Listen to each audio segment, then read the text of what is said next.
এক সিংহ তার গুহায় গভীর ঘুমে আচ্ছন্ন। হঠাৎ একটি ছোট ইঁদুর ছোটাছুটি করতে করতে সিংহের নাকের এক ছিদ্রে ঢুকে পড়ল। ফলে সিংহের ঘুম ভেঙে গেল। সেই ইঁদুরটিকে থাবা দিয়ে ধরে মেরে ফেলতে উদ্যত হল।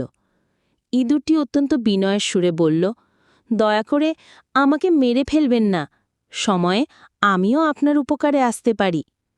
এই কথা শুনে সিংহটি হেসে বলল, তুই এত ছোট জীব হয়ে আমার কি উপকার করবি?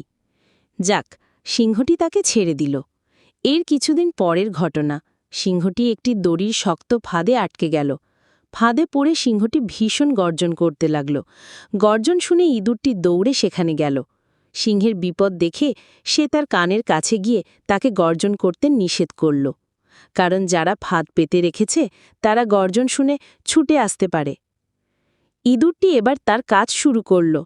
সে তার দাঁত দিয়ে ফাঁদের দড়ি কাটতে শুরু করল। অবশেষে সে সিংহকে ফাঁদ থেকে মুক্ত করল।